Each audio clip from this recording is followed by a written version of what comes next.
October 11, 2011, began as an ordinary Tuesday for the Bennett family in Westerville, Ohio, just northeast of Columbus. By the end of that day, 19-year-old Claire Bennett would be missing, and a single detail noticed by her 8-year-old brother would remain buried for 6 years. Claire was a second-year psychology student at Ohio State University. She was not the student who dominated every class or competed for attention, but professors knew her as dependable, disciplined, and unusually serious about her future. She wanted to work with children affected by trauma. To the people around her, that ambition seemed to come from empathy and patience. What her family did not know was that Claire had been dealing with her own private struggle for nearly 2 years. She suffered from persistent anxiety and occasional panic attacks. Rather than worry her parents, she had begun seeing a private therapist and paid for the appointments with money earned tutoring middle and high school students. The secrecy was not a sign that she distrusted her family.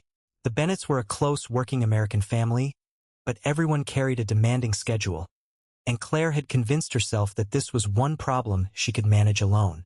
Her father, Michael Bennett, was 48 and worked as a supervisor for an automotive parts supplier in the Columbus area. Her mother, Susan, 45, worked as a nurse at a medical clinic. Claire had 2 younger brothers. Ryan was 12, energetic and increasingly independent. Noah, only 8, was quieter and more observant. Of everyone in the family, Noah had a particularly strong connection with Claire. She took his interests seriously and gave him the kind of attention children remember long after adults forget giving it. There had been small reasons for unease in their neighborhood during the weeks before October 11th. Residents had noticed unfamiliar vehicles appearing repeatedly along nearby streets. None of it seemed concrete enough to justify calling police. In a suburban community where delivery vans, contractors, visitors, commuters, and unfamiliar cars were ordinary, a dark vehicle appearing several times could easily mean nothing. No one knew that one of those details would later matter enormously. Claire's schedule that Tuesday was routine. She was expected at Ohio State for morning classes, followed by afternoon coursework and a seminar beginning at 4. She planned to return home afterward. There was no indication that she intended to leave Columbus, miss class, or stay somewhere overnight. Before Claire left for campus, Noah experienced an uneasiness he could not explain. At 8 years old, he had no language for it and no reason to believe it meant anything. Claire was his older sister. She went to college and came home. That was part of the dependable structure of his life. During her trip toward campus, Claire received a text message from a number that was not saved in her phone. The sender claimed there was an urgent need to speak with her and instructed her to meet at 3 that afternoon at what was described as their usual coffee shop. There was an immediate problem with the message. Claire did not have a regular coffee shop associated with anyone who should have been contacting her that way. The wording suggested familiarity that did not exist. She did not abandon her schedule immediately. Claire reached Ohio State and attended her morning classes as expected. Nothing during those first hours caused professors or classmates to believe something serious was about to happen. She remained the same reliable student they knew. The change came shortly after 2 in the afternoon. Instead of remaining on campus until her 4 o'clock seminar, Claire left. At 2:19 p.m., university security cameras recorded her leaving the campus area. It became the last confirmed official image of Claire Bennett before her disappearance. When the 4 o'clock seminar began, Claire was absent. That was unusual because she rarely missed class, but one absence from a college student was not enough to trigger an emergency. No one there yet understood that Claire had already crossed an invisible boundary between an ordinary day and a missing person case. The concern began at home when the expected hours passed without contact. Claire did not return. Calls to her phone went unanswered. Michael and Susan contacted people who might know where she was, including friends and classmates. No one could provide an explanation for why Claire had left campus early or where she had gone afterward. The Bennetts reported her missing that night. The initial response reflected an assumption families of missing young adults often feared. Claire was 19, legally an adult, and there was no immediate proof of violence. The possibility that she had voluntarily gone somewhere with friends or someone she knew remained part of the early assessment. Michael and Susan knew how badly that explanation fit their daughter. Claire could change plans. She could be late. She could want privacy. But disappearing without contacting anyone, abandoning her academic obligations, and leaving her family with no explanation was inconsistent with the person they knew. Ryan understood only that his sister had failed to come home. For Noah, the fear was harder to define. Somewhere inside his memory was something from that morning. After Claire had left the Bennett home, Noah had seen something through a window. At the time, it had not looked like an emergency. There had been no reason for an 8-year-old child to separate that image from all the ordinary details surrounding it. Only after Claire failed to return would the memory acquire a different meaning. But trauma did not make the image clearer, pushed it deeper. That night, the Bennett family had no suspect, no confirmed destination, and no explanation for why Claire had left Ohio State before her final class. They knew only that a 19-year-old psychology student who had expected to come home had vanished somewhere between the life she knew and a destination nobody could identify. And Noah Bennett possessed a fragment of the answer without knowing it. It would take 6 years before his mind was ready to give it back. The first 72 hours after Claire Bennett disappeared turned the Bennett family's life into a relentless search for information that never seemed to exist. Michael and Susan took time away from work and began retracing everything they knew about their daughter's routine. They contacted Ohio State University, hospitals, police departments, friends, classmates, tutoring clients, and anyone who might have spoken to Claire on October 11, 2011. Every answer seemed to lead back to the same point. Claire had attended her classes, left campus at 2:19 p.m., and then vanished. Missing person flyers quickly spread through Columbus and the surrounding communities. Claire's college photograph appeared on bulletin boards, at bus stops, inside local businesses, and across social media. Michael and Susan repeated the same information until it became almost mechanical. 19 years old, psychology student, last confirmed sighting near Ohio State, missing since October 11th. Ryan helped whenever he could. At 12, he understood enough to know the situation was serious, but not enough to understand why adults could not simply find his sister. Noah was sent to stay with his maternal grandmother, Margaret Collins, while his parents concentrated on the search. The change in Noah became difficult to ignore. He had always been quiet, but after Claire disappeared, that quietness became isolation. Activities that once occupied him for hours lost their importance. His drawings changed. His conversations became shorter. Adults around him initially interpreted it as grief, which was true, but incomplete. Noah was also carrying something he could not identify. Meanwhile, the official investigation produced little progress. Detectives interviewed several of Claire's classmates, reviewed available security footage around Ohio State, documented her normal routines, and tried to establish why she had left campus before her 4 o'clock seminar. No reliable witness could place her anywhere after the 2:19 p.m. recording. 3 days after the disappearance, investigators received what appeared to be their first major break. Claire's backpack was discovered on a bench in a public park in Columbus. Inside were her textbooks, notebooks, wallet, student identification, cash, and cell phone. Nothing suggested a robbery. The only personal belongings apparently missing were her portable music player and headphones. Instead of answering questions, the backpack created more of them. If Claire had voluntarily left, why abandon the materials she needed for school? If someone had targeted her for money, why leave her cash and wallet? Most importantly, her phone contained the strange messages she had received from unknown numbers. Those messages should have changed the direction of the investigation. They did not. They were reviewed but were not treated as evidence of a sustained threat. No immediate investigative breakthrough came from them, and as the days became weeks, the possibility of quickly determining what had happened to Claire began to disappear. Michael refused to accept that his daughter could simply become another unresolved case. He created a social media page devoted to finding Claire and posted updates, even when there was little new information to share. He contacted missing person organizations and families who had already learned how difficult long-term searches could become. He pursued tips that led nowhere and repeatedly returned to law enforcement hoping that some overlooked detail had finally produced an answer. Eventually, Michael used much of the family's savings to hire Daniel Mercer, a former police investigator who now worked privately. Daniel reviewed Claire's movements, spoke with people connected to her, and examined the information available to the family. Weeks of work produced no evidence strong enough to establish where Claire had gone or whether she was still alive. His assessment was devastatingly simple. Without a confirmed witness, physical evidence identifying an offender, or reliable information about Claire's location, the chances of resolving the case were deteriorating. Michael continued searching anyway. Susan responded differently. The uncertainty gradually made it impossible for her to maintain the life she had known before October 11th. Her work as a nurse required concentration and emotional control she increasingly struggled to sustain. Eventually, she could no longer continue working normally. Much of her attention became fixed on Claire's belongings, school materials, personal records, and anything else that might contain an explanation. There was none. The strain reached every member of the Bennett family.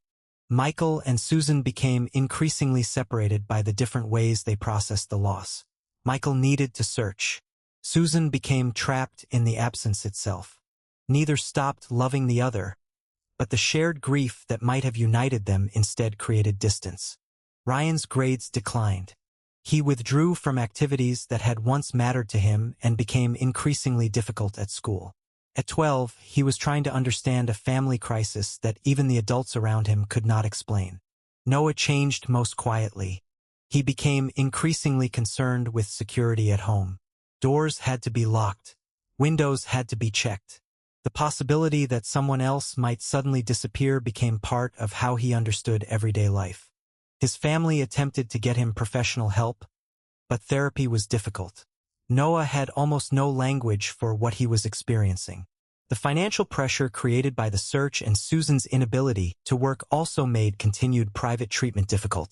What no one recognized was that Noah's mind was still holding information from the morning Claire disappeared. The memory remained incomplete. Years began passing. The intense searches became less frequent. Michael's social media updates went from constant to occasional, because there was increasingly nothing new to report. Tips still arrived, but none led to Claire. Family finances deteriorated, forcing Michael to return his attention to full-time work even though he had never emotionally stopped searching. By 2016, 5 years had passed. Claire would have been 24. The investigation had produced no confirmed sighting after October 11, 2011, no identified abductor, and no location where she could be found. With no meaningful new evidence, the case gradually moved into inactive status. For the Bennett family, however, nothing about Claire was inactive. Susan still lived with the unanswered question of what had happened to her daughter. Michael still believed an overlooked piece of information existed somewhere. Ryan increasingly built his life away from the emotional pressure that had defined the family home. And Noah was now 12. As he entered adolescence, something subtle began changing in the way he thought about the past. He developed an unusual interest in memory, trauma, and the brain. He wanted to understand why people could remember insignificant details from childhood while losing access to moments that should have been impossible to forget. A science teacher recognized his interest and began recommending material about neuroscience. Noah read about how traumatic experiences could affect memory formation and retrieval, particularly in children. The subject became more than academic curiosity, because whenever Noah thought about the morning of October 11, 2011, he sensed that his memory stopped before it was supposed to. He remembered Claire leaving. He remembered knowing later that she had not returned. Between those two facts existed something indistinct, a fragment that refused to become complete. The police had no new evidence. The private investigation had failed. 5 years had passed, and Claire Bennett's disappearance had become an inactive case. But somewhere inside Noah's memory, the investigation was not finished. October 11, 2017 marked exactly 6 years since Claire Bennett had disappeared. Noah Bennett was now 14, old enough to understand that his sister's case had not merely gone unsolved. It had gradually been pushed to the margins, where cases without new evidence often remained for years. Yet while the official investigation had nearly stopped moving, something inside Noah had been moving in the opposite direction. For the previous 2 years, his interest in memory and neuroscience had grown steadily. What began as questions about why people remembered certain events and forgot others became a serious effort to understand how childhood trauma affected the brain.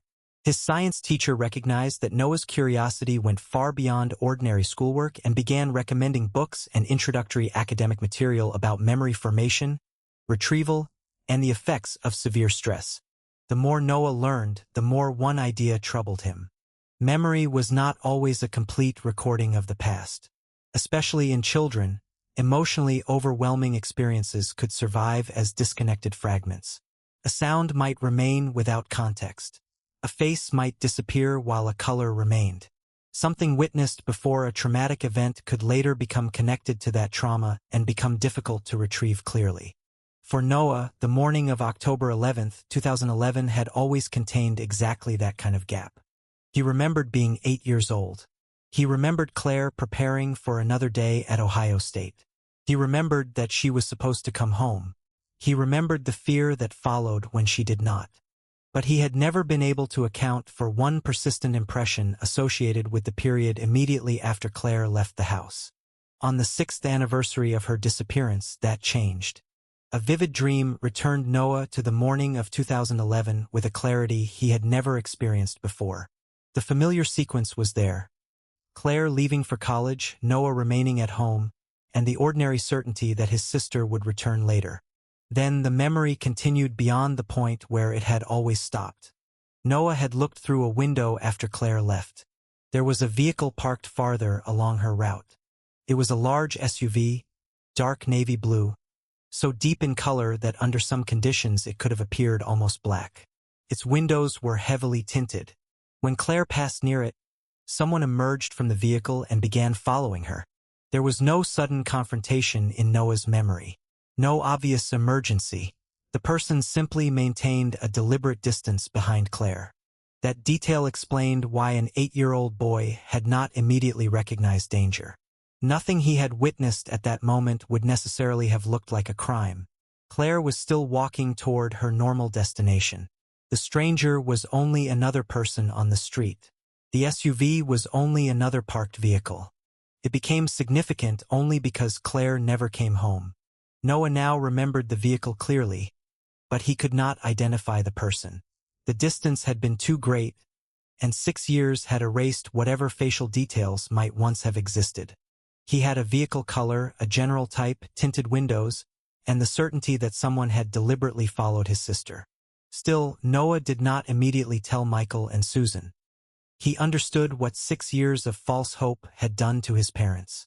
A mistaken memory could reopen wounds that had never completely healed. He also understood enough about neuroscience to know that memory could be altered by time, suggestion, dreams, and repeated exposure to information. For 3 days, he tried to determine whether what had returned was an authentic memory or something his mind had constructed. He reviewed what information he could find from October 2011. He looked through old local reporting and material connected to Claire's disappearance, searching for any mention of a dark SUV. Nothing gave him confirmation. He also contacted people who had lived near the Bennett home at the time.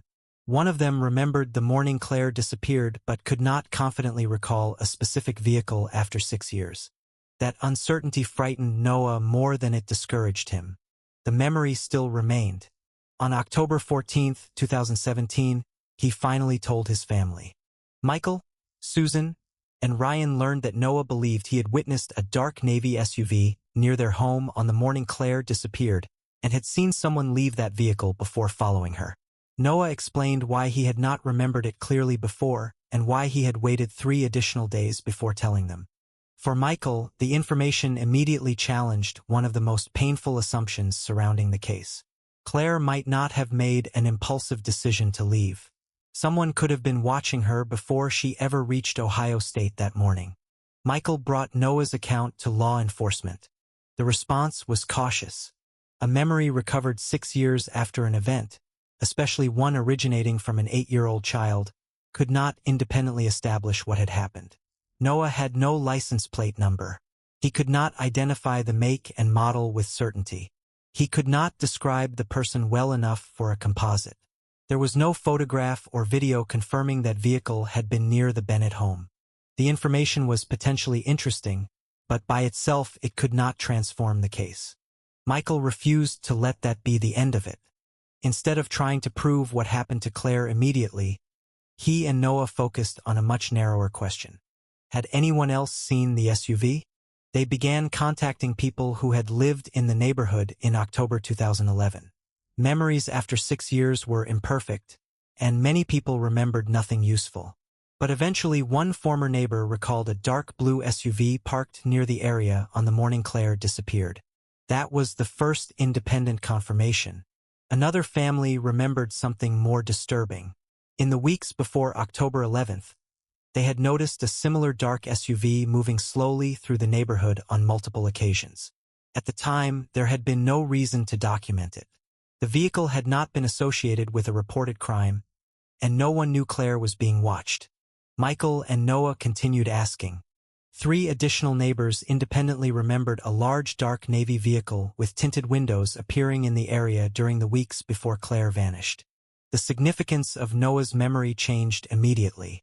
One 14-year-old remembering a vehicle from 6 years earlier could be dismissed as unreliable.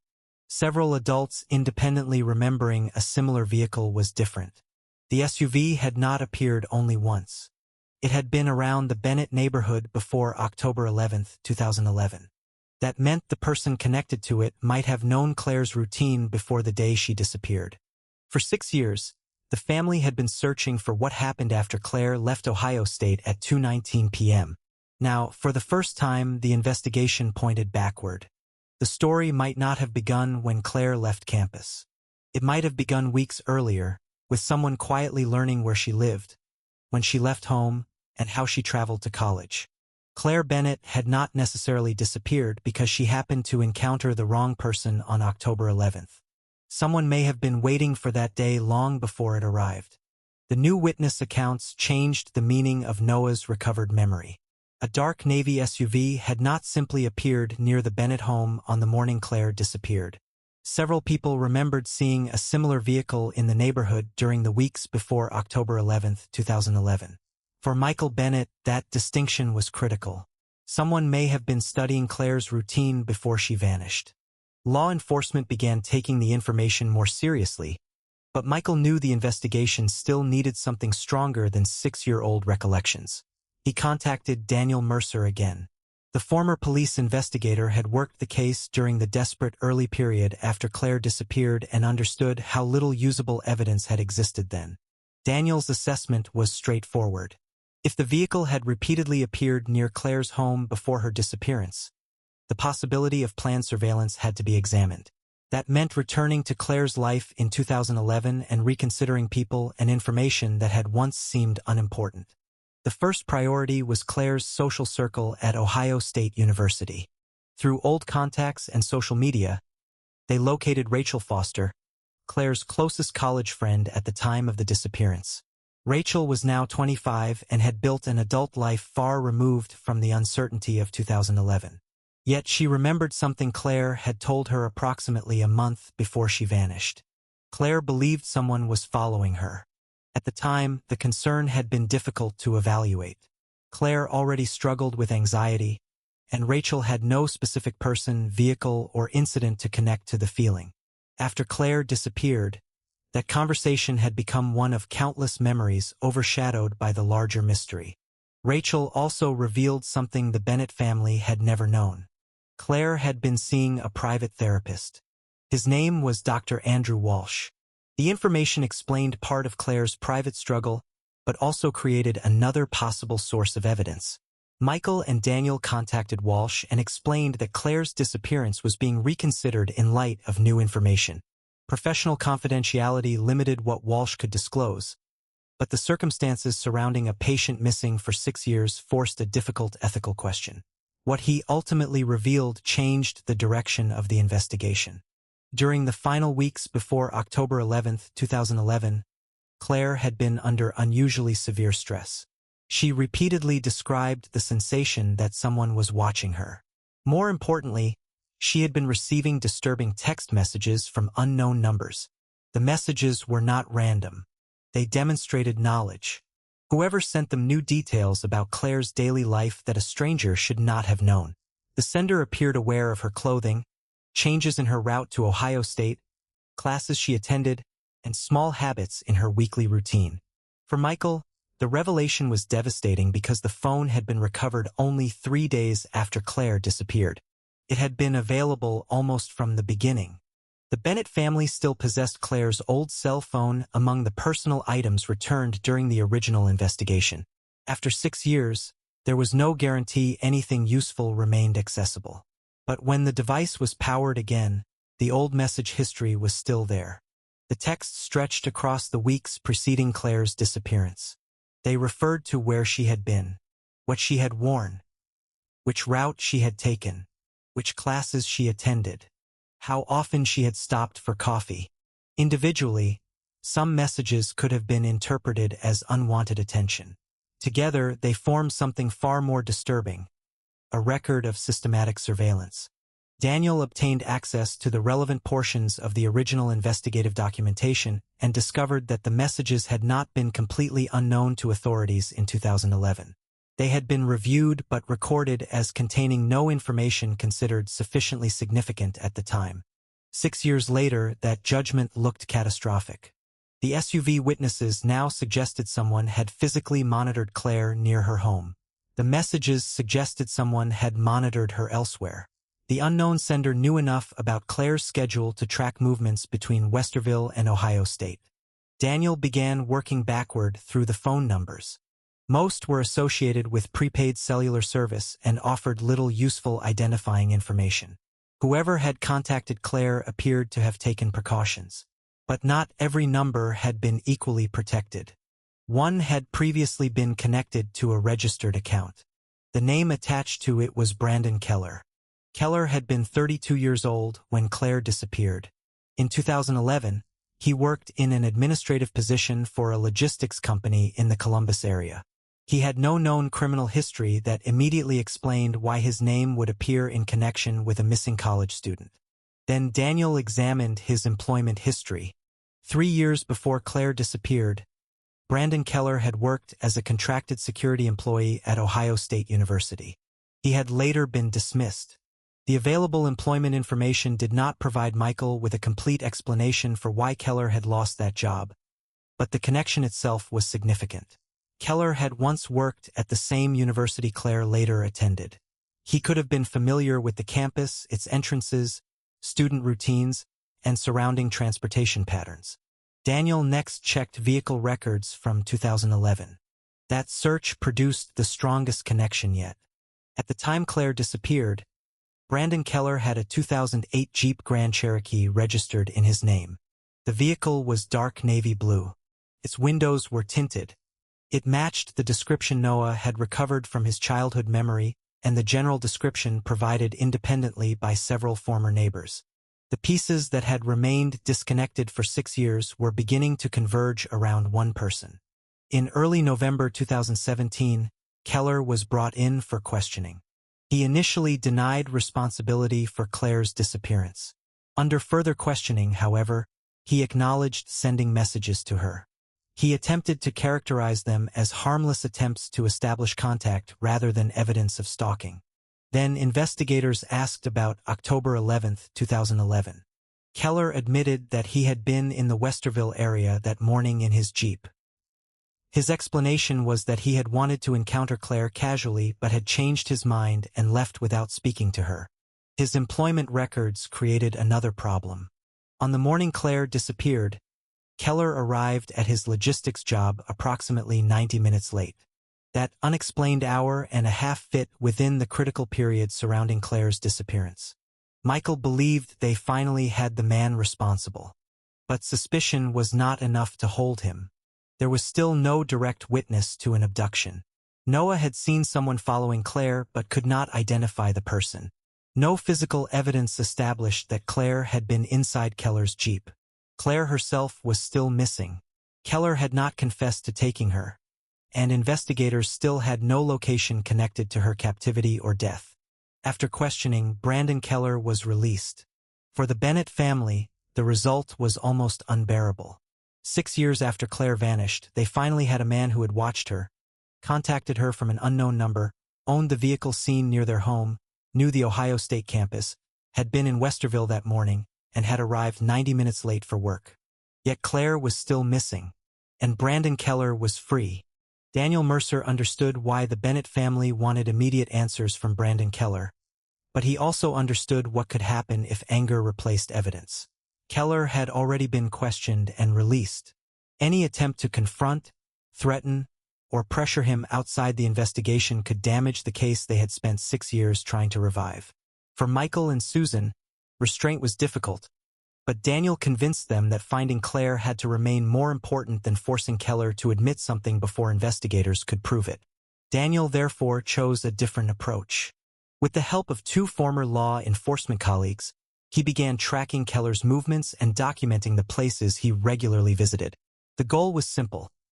If Keller had been responsible for Claire's disappearance, there might still be a location, person, vehicle, or routine connecting him to what had happened after October 11, 2011. For nearly 2 weeks, nothing changed. Keller maintained an ordinary pattern between his home and his logistics job in the Columbus area. There were no unexplained meetings and no obvious trips to isolated locations. After 6 years, Daniel knew Keller might have become extremely careful, especially now that law enforcement had questioned him about Claire. Then, on November 21, 2017, Keller broke his routine. He did not report to work. Instead, he left the Columbus area and drove southeast. Daniel's team continued tracking the trip as Keller moved away from the places associated with his normal life. The route eventually led toward the rural area near Hocking Hills, Ohio, a region where private cabins, vacation properties, and isolated homes could exist far from the routines of metropolitan Columbus. Keller's destination was a small, secluded property. He remained there for an extended period before returning toward Columbus. For Daniel, the trip was too significant to dismiss. Keller had been questioned about Claire only weeks earlier. Investigators now knew that he had contacted her, monitored her routine, owned a vehicle matching the SUV seen near her home, and admitted being in Westerville on the morning she disappeared. Now he had unexpectedly traveled to an isolated property outside his normal routine. Daniel immediately passed the information to investigators. The new trip did not stand alone. It was added to the evidence already accumulated since Noah recovered his memory.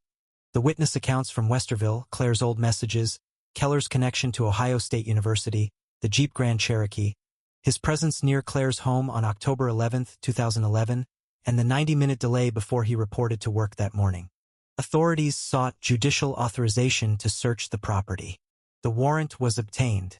On November 23, 2017, investigators entered the secluded house near Hocking Hills.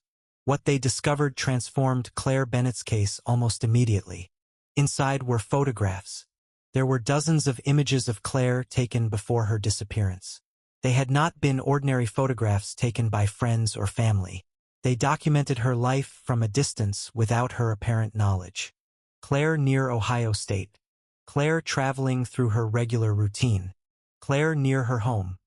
The collection established something that 6 years of investigation had failed to prove. Someone had systematically monitored Claire before October 11, 2011. The surveillance had not been imagined. Her anxiety had not created the threat. Someone had known where she lived, where she studied, and how she moved between the two. Then investigators found one photograph that was different from all the others. Claire was older. She was no longer the 19-year-old college student shown on the missing person flyers that Michael and Susan had distributed across Columbus for years. Her appearance had changed significantly with time, and the photograph had clearly been taken long after October 2011. But there was no doubt about the identity. It was Claire Bennett. For 6 years, the central question had been whether Claire was alive or dead. That photograph provided the first evidence that she had survived for a substantial period after her disappearance. Other items inside the property strengthened the conclusion. Personal care products and ordinary household supplies indicated that a woman had been living there. The evidence was consistent with long-term occupancy rather than a brief visit. Claire had been there, but when investigators searched the property, she was gone. The discovery immediately changed Keller's legal position. He was no longer merely a suspicious former security worker connected to anonymous messages and a matching vehicle. Investigators now had a property associated with him containing an extensive record of his surveillance of Claire and evidence that she had remained alive after disappearing. Brandon Keller was arrested again. This time, the evidence left far less room for denial. During questioning, Keller finally admitted that he had watched Claire for weeks before October 11, 2011. He had learned her schedule and followed her movements. He admitted intercepting her on the day she disappeared and forcing her into his vehicle. From there, he had taken Claire away from Columbus to the secluded property near Hocking Hills. He had kept her there. Not for days. Not for months. For nearly 6 years. The confession confirmed what the Bennett family had feared since Noah's memory returned. Claire had not voluntarily abandoned her family. She had not decided to leave Ohio State and begin another life. Her disappearance had been planned by a man who had already spent weeks studying her routine. Yet the confession created an urgent new problem. Claire was not inside the house. Investigators demanded to know where she had been taken. Keller's answer changed the case again. He had not moved her to another property. He had not killed her. According to Keller, Claire had escaped. 3 days earlier, she had managed to get out of the place where she had been held for almost 6 years. Keller's unexpected trip on November 21st had been connected to discovering that she was gone. That meant Claire had been outside the property since approximately November 20, 2017. She had spent almost 6 years isolated from ordinary life. She might not know exactly where she was. She had no phone, no transportation, and no established way to contact her family. Investigators could not know her physical condition or whether she had found help. For Michael and Susan, the revelation carried 2 truths at once. Their daughter had survived. And after 6 years of searching for her across Ohio and beyond, Claire was now somewhere outside that house, alone and still missing. The investigation was no longer about reconstructing what had happened in 2011. It had become a race to find Claire Bennett alive. The moment Brandon Keller revealed that Claire had escaped 3 days earlier, the case changed from an investigation into a disappearance to an urgent search for a living woman. For nearly 6 years, Michael and Susan Bennett had been forced to survive without knowing whether their daughter was alive. Now investigators had confirmation that she had survived her captivity, but no one knew where she was or whether she had managed to find help. The timeline became critical. According to Keller, Claire had escaped around November 20, 2017, from the secluded property near Hocking Hills. She had no cell phone, no transportation, and no reliable way to contact anyone. After almost 6 years away from normal life, investigators could not assume that she knew her exact location or understood how far she was from Columbus and Westerville. A large search effort was organized immediately. Law enforcement agencies in the surrounding area were notified. Search and rescue personnel were given Claire's identifying information and the most recent photograph recovered from Keller's property. Local residents were alerted that a 25-year-old woman who had been missing since 2011 might be somewhere in the region and could be physically weak, frightened, or reluctant to approach strangers. For the Bennett family, the search was unlike anything they had experienced during the previous 6 years. This time, they knew Claire had recently been alive. Every hour mattered. Michael and Susan had spent years imagining countless possible explanations for their daughter's disappearance. Now the truth was finally known. Claire had been held less than a few hours from the life she had been taken from, while her family searched for her without realizing how close she might be. Then, on November 24, 2017, the search finally produced the answer the Bennett family had waited 6 years to receive. A local property owner named Walter Hayes discovered an unfamiliar woman hiding inside a hay storage building on his farm. He understood immediately that something was wrong and contacted authorities rather than attempting to resolve the situation himself. The woman was extremely thin and showed clear signs of prolonged deprivation. She was exhausted, frightened, and deeply distrustful of what was happening around her. Authorities quickly established her identity. She was Claire Bennett. She was 25 years old. 6 years after leaving her family home in Westerville for what should have been an ordinary day at Ohio State University, Claire Bennett had been found alive. For Michael, Susan, Ryan, and Noah, the confirmation ended the most painful uncertainty of their lives. Yet the woman returning to them could not simply resume the life interrupted at 19. Claire had survived nearly 6 years of captivity, isolation, manipulation, and constant dependence on the person who had taken her. Medical evaluation showed significant malnutrition and physical weakness, but the deeper injuries were psychological. As Claire became able to provide investigators with information, the reality of those 6 years emerged. During the early period of captivity, Keller maintained severe control over nearly every aspect of her existence. Claire had no meaningful freedom and no reliable access to the outside world. Keller's purpose was rooted in an obsessive delusion. He did not understand his fixation on Claire as the criminal possession of another human being. In his distorted thinking, he believed that if she remained with him long enough, she would eventually accept the relationship he imagined between them. Claire understood something about Keller that became essential to her survival. Direct resistance would not necessarily create freedom, could create greater control. Before her abduction, Claire had been studying psychology, and although she had completed only part of her college education, what she knew about human behavior gave her a framework for understanding the person holding her. Over time, she studied Keller's habits, emotional patterns, expectations, and weaknesses. She adapted without accepting what had happened to her. That distinction allowed her to survive. As the years passed, Keller gradually became less restrictive because he interpreted Claire's controlled behavior as resignation. He brought her books, including psychology texts, and allowed more freedom within the boundaries of the property. Claire used those books to maintain intellectual focus and to strengthen the very knowledge that helped her understand him. She did not know when an opportunity would come. She only knew she had to remain capable of recognizing it. Nearly 6 years after the abduction, Keller made the mistake Claire had been waiting for. He failed to secure the outer gate properly. Claire understood that such an opportunity might never occur again. After Keller left the property, she escaped. Freedom, however, did not immediately mean safety. Claire had spent years isolated from ordinary society. She did not know the area well enough to confidently navigate toward a town or police station. She had no working phone and no way to know whom she could trust. Her experience with Keller had taught her that being seen could mean being found by him again. Eventually, she reached Walter Hayes's property.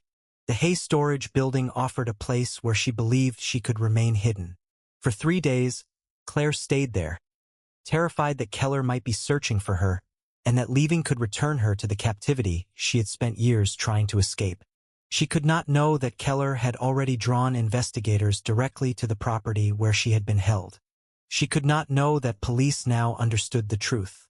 She could not know that Michael and Susan had finally received proof that their daughter had survived. Walter Hayes's discovery ended that final period of hiding. For 6 years, the Bennett family had searched for Claire through unanswered calls, missing person flyers, social media campaigns, private investigators, police files, old witnesses, forgotten text messages, and finally the recovered memory of an 8-year-old boy. But Claire's survival had also depended on another search entirely. For nearly 6 years, she had searched for one mistake. One moment when Keller's confidence became stronger than his caution. When that moment finally arrived, Claire used it. On November 24, 2017, the missing 19-year-old psychology student from Westerville no longer existed, only in an old photograph on a flyer. Claire Bennett was 25. She was alive. And after almost 6 years of captivity, she was finally going home. Brandon Keller went to trial in 2018, 7 years after Claire Bennett disappeared and only months after she was found alive. By then, the uncertainty that had crippled the original investigation was gone. Investigators had Claire's testimony, the photographs documenting Keller's surveillance, evidence from the property near Hocking Hills, the old text messages, vehicle records, and Keller's own admissions. Together, they established a pattern that had begun before October 11, 2011 and continued through almost 6 years of captivity. Keller was ultimately sentenced to 60 years in prison for aggravated kidnapping and related offenses. For the Bennett family, the sentence brought accountability, but it could not return what had been taken. Claire had entered Keller's vehicle as a 19-year-old college student and returned to her family at 25. 6 birthdays, 6 holiday seasons, 6 years of education, friendships, independence, and ordinary adulthood had disappeared from her life. Coming home, therefore, did not mean returning to the life she had left. Claire faced severe psychological trauma. Enclosed spaces could trigger panic. Unexpected noises could bring back the sense that she was no longer in control of her surroundings. The feeling that someone might be watching her was particularly difficult because, before her disappearance, that fear had been real. For years, she had survived by constantly evaluating Keller's moods, routines, and intentions. Safety required her to learn that she no longer had to live that way. Recovery could not be rushed. The Bennett family also had to understand that loving Claire was not the same as knowing what she needed. After 6 years of imagining her return, Michael and Susan had to accept that there was no simple way to restore the daughter they remembered from 2011. Claire was still their daughter, but captivity had changed the way she experienced trust, privacy, control, and ordinary decisions. The rest of the family had changed as well. Michael and Susan had aged through 6 years of uncertainty. Their marriage had nearly collapsed under the weight of 2 different forms of grief. Michael had survived by searching for answers. Susan had survived by withdrawing into the absence Claire left behind. Now that Claire was home, both had to confront the damage those years had created between them. They began therapy individually and as a family. Gradually, Michael and Susan started rebuilding the relationship that had been weakened during the search. They could not erase the years of emotional distance, but they could finally address them without the unresolved question of Claire's fate dominating every conversation and decision. Ryan was 18 now. Claire remembered him as her 12-year-old younger brother, but he had spent his adolescence inside a family defined by a missing person. His declining grades, withdrawal from activities, and anger during the early years had eventually become part of the person he was growing into. After Claire's return, Ryan began considering a future in law. The choice was deeply connected to what his family had experienced. He had watched investigators overlook warning signs that later became central evidence. He knew Claire's phone had contained disturbing messages from the beginning.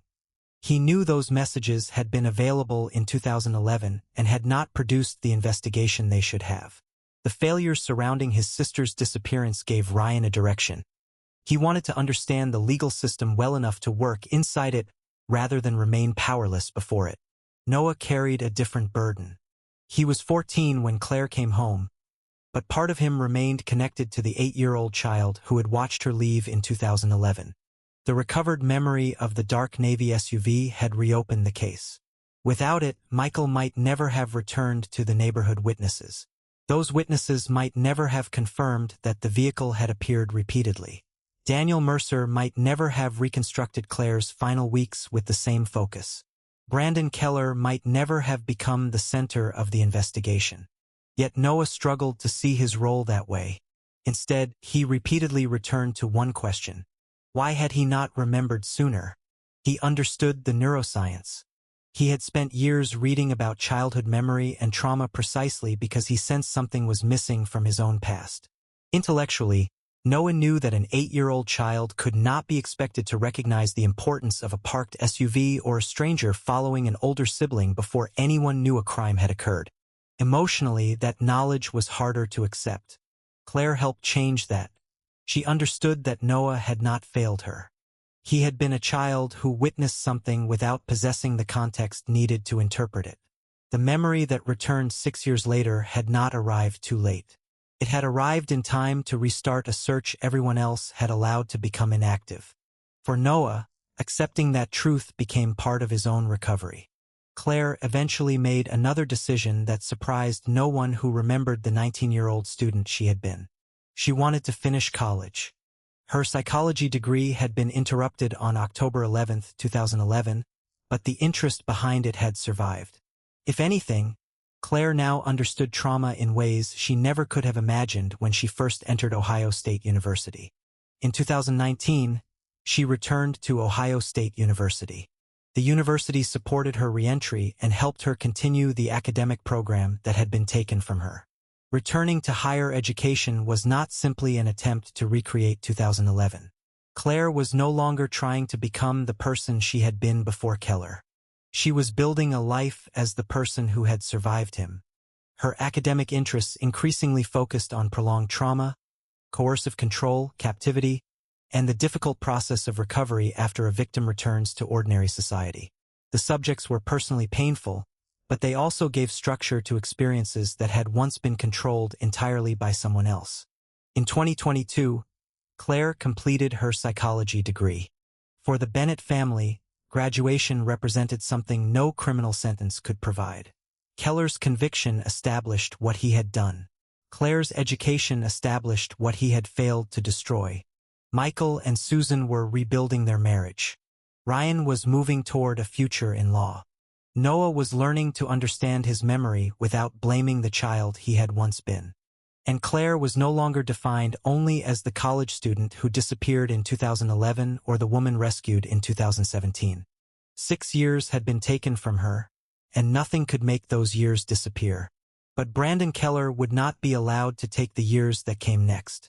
In the years after Claire Bennett returned home, the story of her disappearance became known for its extraordinary ending.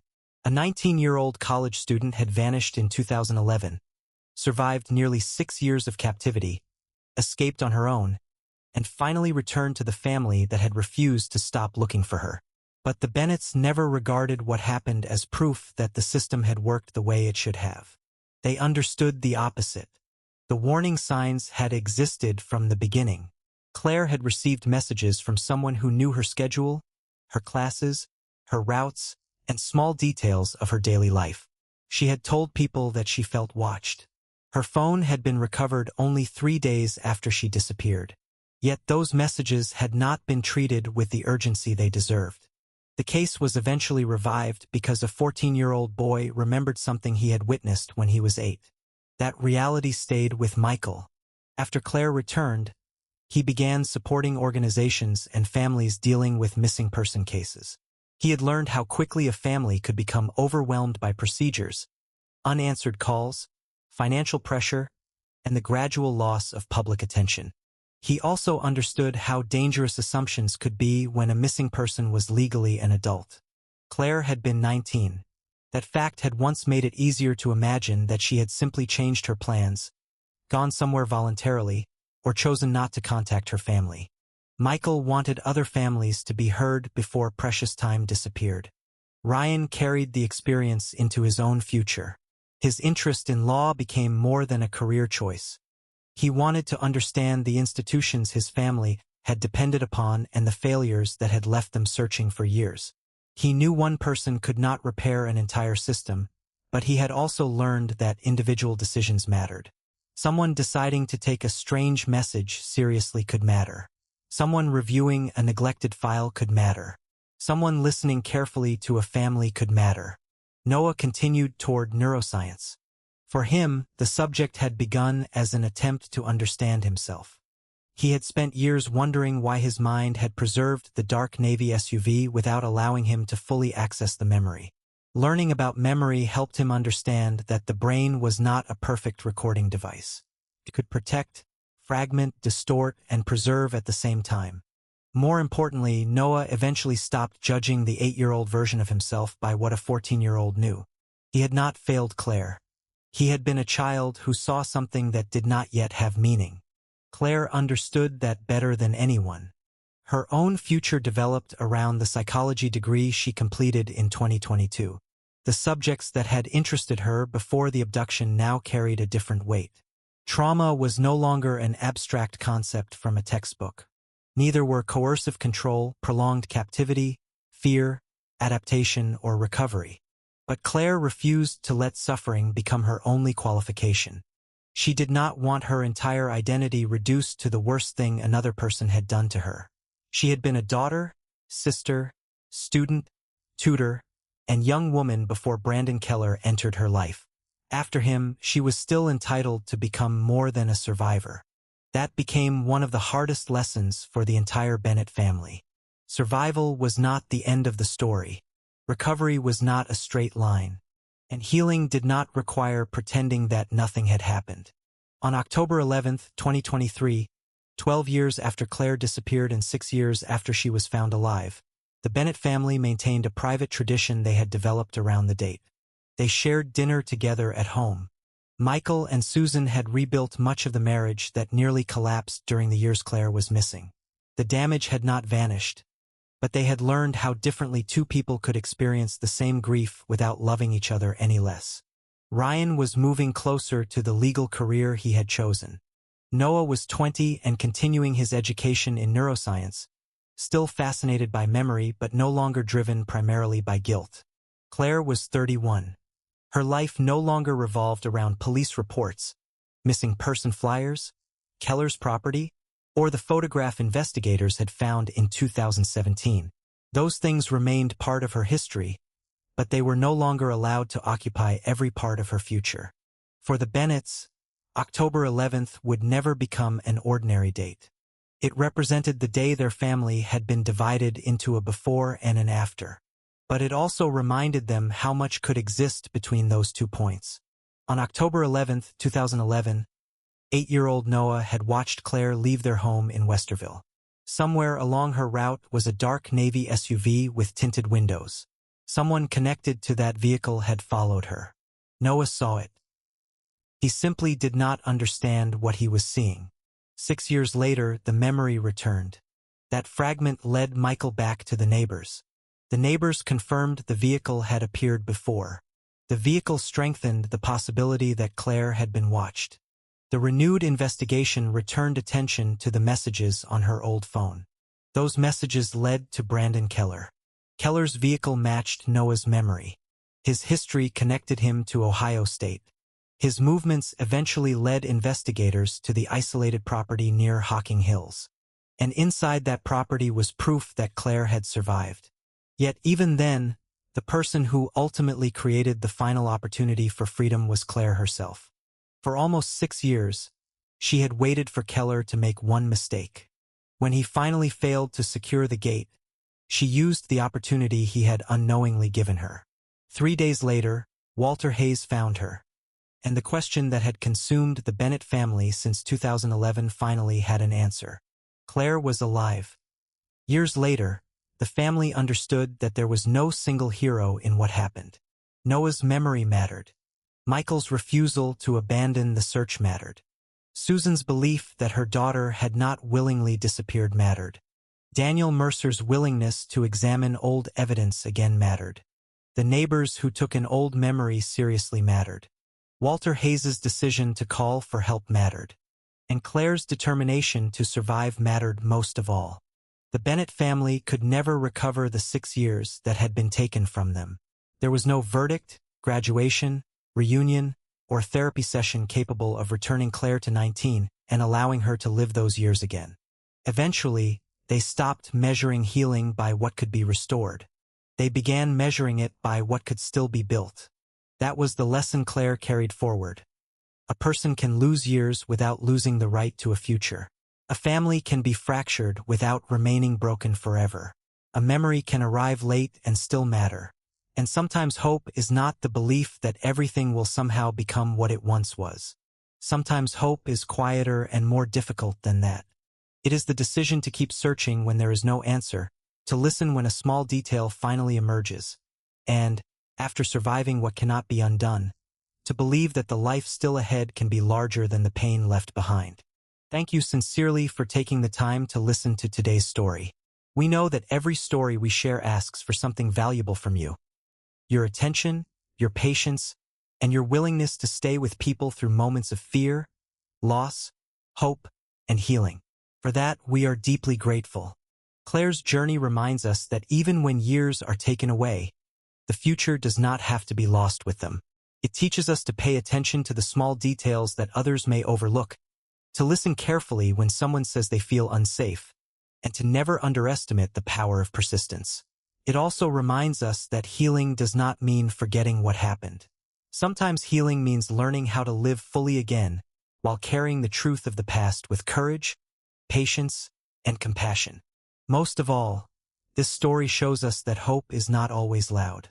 Sometimes it survives quietly in a family that refuses to stop searching, in a memory that returns years later, or in a person who continues to believe that life can still hold meaning after unimaginable hardship. If this story touched you, supporting our channel is very simple. Please give this video a like, share your thoughts and feelings in the comments below, and subscribe to the channel so you can continue joining us for more meaningful stories. Thank you again for being here with us today. Your support truly means more than you know.